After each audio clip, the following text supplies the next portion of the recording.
Good morning student. आज हम देखेंगे 8th क्लास की हिंदी फर्स्ट। आप उसके चैप्टर देख लीजिए। पहला है वह देश कौन सा है, दूसरा मित्रता, तीसरा ककड़ी की कीमत, चौथा मेरी थाई यात्रा, पुस्तक हमारी सच्ची साथी, नीड का निर्माण, फिर कोटर और कोटरी, पंचलाइट, दुख सूखने, नाच का संसार। फिर आपके अभ्यास प्रश्न आ जाएंगे। फिर है 9 चैप्टर सुदामा चरित, 10वां क्या निराश हुआ जाए, 11वां नशा, 12वां कहता है बात तो तब है जब आप बिक जाएं, दादी की सलाह, 13वां फूल और कली, चौथा नचिकेता, 15वां जन्मभूमि का मान, गैलगियों की खोज व परिणाम, 16 है करुणा की विजय। ये आपके बच्चों चैप्टर्स हैं और इन्हें हम एक एक करके करेंगे। आज हम कर रहे हैं वह देश कौन सा है। चैप्टर पहला देखेंगे वह देश कौन सा है। इस पाठ का उद्देश्य है देश प्रेम, प्रकृति प्रेम और पारिवारिक प्रेम बढ़ाना, शिक्षा का महत्व बताना और अतीत का गौरव गान करना। जिस देश को प्राकृतिक सुंदरता अनूठी हो, यानी हमारे भारत की जो सुंदरता है वो बहुत ही अलग है।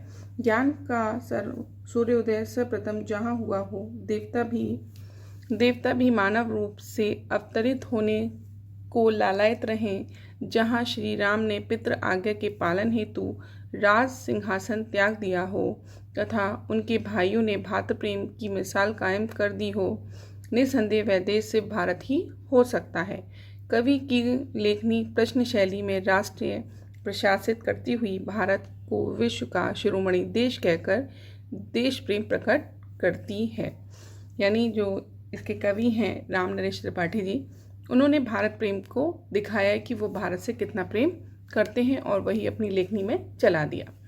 देखिए, मनमोहनी प्रकृति की गोद में बसा है वह स्वर्ग सा जहाँ, वह देश कौन सा है जिसके चरण निरंतर रत्नेश धो रहा है। रत्नेश किसे कहा गया है? हिमालय को, उसको सागर को, जिसका मुकुट हिमालय। वह देश कौन सा है नदियाँ जहाँ सुधा की धारा बहा रहीं, सींचा हुआ सलोना। वह देश कौन सा है जिसके बड़े रसीले फल, कंद, नाज, मेवे सब अंग में सजे हैं। वह देश कौन सा है जिसके सुगंध वाले सुंदर प्रसून प्यारे दिन रात हंस रहे। वह देश कौन सा है मैदान गिरी वनों में हरियाली लहकती आनंद में है जहाँ है। वह देश कौन सा है जिसके अनंत धन से धरती भरी पड़ी है, संसार का शिरोमणि। वह देश कौन सा है? अर्थात भारत ही है। पृथ्वी निवासियों को जिसने प्रथम जगाया, शिक्षित किया, सुधारा। वह देश कौन सा है? छोड़ा स्वराज तणवत आदेश से पिता के। वह राम था जहाँ पर। वह देश कौन सा है? निस्वार्थ शुद्ध प्रेमी भाई भले जहाँ थे, लक्ष्मण भरत सरीखे। वह देश कौन सा है? निष्पक्ष न्यायकारी जना जो पढ़े लिखे हैं वे सब बात बता सकेंगे। वह देश कौन सा है? 36 कोटि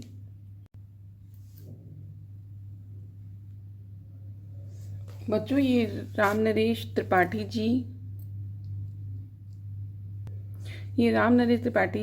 की जीवन परिचय है। आपको इसका जन्म, मृत्यु, इनका स्थान, इनकी माता का नाम, पत्नी का नाम और इन्होंने साहित्य के क्षेत्र में क्या किया, इनकी कृतियाँ कौन कौन सी प्रमुख हैं और इनका निधन कब हो गया, ये सब आप इसमें देख के करेंगे। फिर आप शब्दार्थ करेंगे।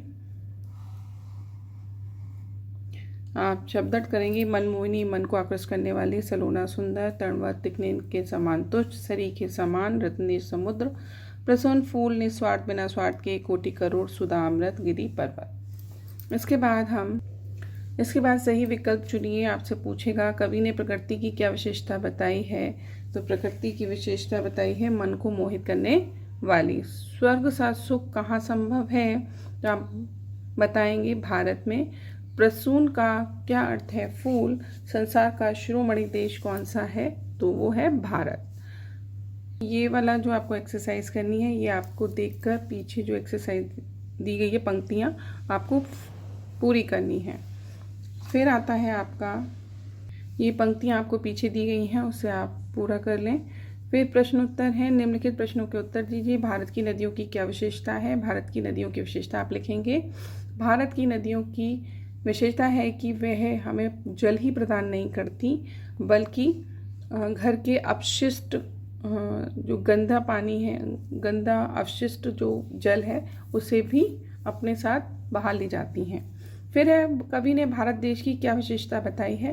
भारत देश की विशेषताएं तो बहुत हैं, आप लिख सकते हैं कि भारत देश सांस्कृतिक देश है और इसमें निम्न जात मतलब इसमें विभिन्न जाति के लोग रहते हैं।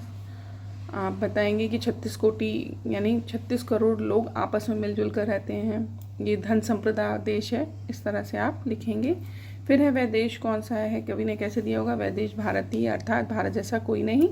भारत ने पृथ्वी निवासियों के लिए क्या किया है, तो भारत ने पृथ्वी निवासियों के लिए क्या किया है कि उन्हें सोए हुए को जगाया, यानी कि उन्हें शिक्षित किया है, उनका मान सम्मान उन्हें दिया है और उन्हें जागृत किया है। नेक्स्ट आप लोगों के लिए ये इम्पोर्टेंट है कि भाव स्पष्ट कीजिए। जिसके चरण निरंतर रत्नेश धो रहा है, जिसका मुकुट हिमालय, वह देश कौन सा है। इसका भाव ये है जिसका यानी भारत का, जिसका चरण हमेशा समुद्र धोता रहता है और जिसका मुकुट हिमालय है, वह देश कौन सा है, अर्थात वह भारत ही है। 36 कोटि भाई सेवक सपूत, जिसकी भारत सिवाय दूजा, वह देश कौन सा है। उसका भाव ये है, जिस देश में 36 करोड़ सेवक भाई बंधु और सपूत हैं, वह भारत के सिवा और कौन हो सकता है, अर्थात नहीं हो सकता, तो वह भारत देश ही हो सकता है। आपका ये फर्स्ट चैप्टर हम ख़त्म कर चुके हैं।